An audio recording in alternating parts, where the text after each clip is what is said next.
Hello and welcome to Tabletop Odyssey. My name is Jay and today we're going to be looking at an article from FFG for the dynamic duo, which is R2D2 and C3P0.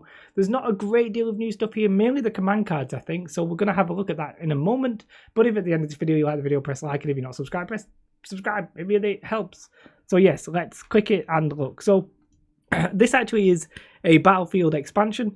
I'm pretty sure that all the conditions and the mine objectives and all that kind of stuff, I think these are scenario based. I don't think you can use these in competitive, but do correct me if it says otherwise. The actual piece of terrain looks pretty nice. I quite like it. But let's just skip straight to the point. I'm 40 seconds in. We're going quick. I'm losing my voice though. So I think we'd seen these before, so I won't spend too long on them. I will say that I do think R2D2 possibly has use just as a repair bot, because even the standard repair bots that you get in normal units, I think they're like 18 points if I'm not mistaken, something like that, and they're pretty good value if you're running vehicles.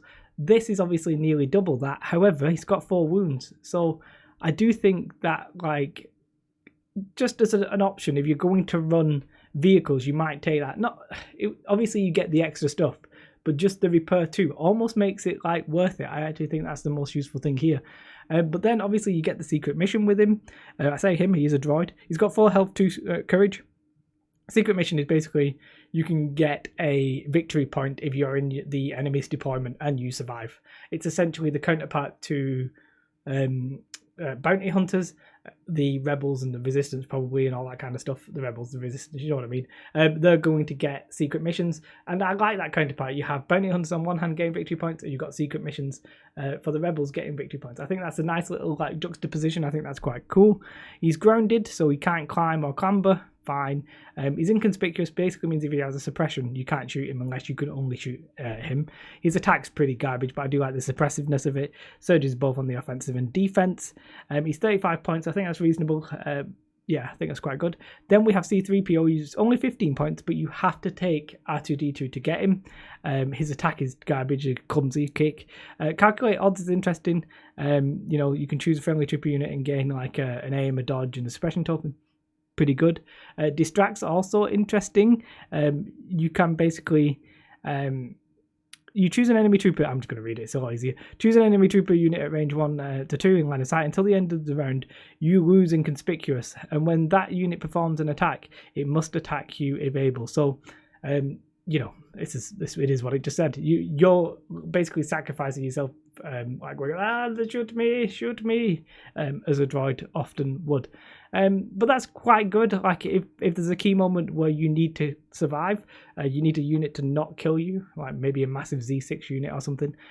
You know, you distract, and for 50 points, you've maybe neutered a more expensive unit. You're probably not going to survive too long though if you do distract. So you're probably not going to be wanting to distract if you're going for a secret mission, and you're probably going to want maybe a land speeder or something to get your secret mission if that's what you're actually playing for, and you're probably going to want in combination to be slightly vehicle heavy anyway. So yeah, there's definitely uses there. All in all, I think we'd already see most of this. Pretty good. I've got no complaints. And then we look for the command cards, which are actually my favorite things. In fact, we'll actually look at the we'll look at them properly in this order, I think. Although I think I'm going to have to go.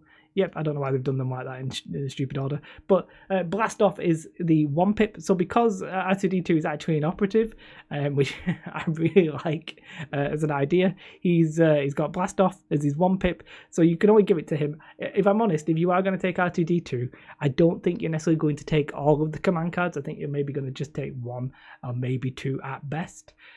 Unless you only have 1 commander and you really think you don't need the generic ones. But basically he gains, he increases his speed by 1 and he gains jump 1, so he's essentially flying about the battlefield for a turn, and he can disengage, so if he's in combat he's off, which is really good if you combine it with secret mission. A lot of these actually combine well with secret mission. Then we'll check out the 2 pip, which they don't have. Do they show the 2 pip? I'm pretty sure they do show the 2 pip. There we go. Just in a different window. I don't know what FFG is doing there with the website. Yes, so the 2 pip Impromptu Innovation. After R2D2 performs an attack, he may perform a free move action. During R2D2's activation, he gains the following weapons. Yeah, he's just gonna like start flaming some people up. If you get him Imagine like blast and spray against droids or something. Yeah, that would be really possibly potentially dangerous.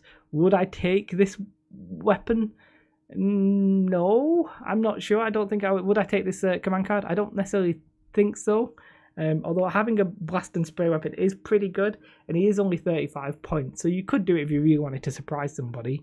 Yeah, they would have to be coming towards you unless you're going for your secret mission, but he's very slow, so unless you've got a reason to go for secret mission, it all becomes, I think the problem with it is that your game plan maybe doesn't fit this, but maybe it does if you are going to go for the secret mission. It really depends on what you build your list around. I think it's I'm right at the bottom. It's I think R2D2 is going to be possibly very good for certain people who are going to really abuse and know how to use him.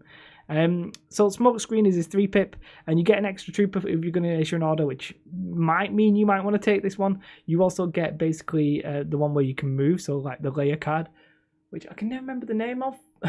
I can never remember the name of the layer card, but basically you can move when you get issued the order. That's quite good. Again, combos well with secret mission, and yeah, you get smoke one as well, which is interesting. But I mean, there's probably other ways to get it. Maybe if you need to, although maybe not for the rebels actually at this point, but maybe there will be eventually.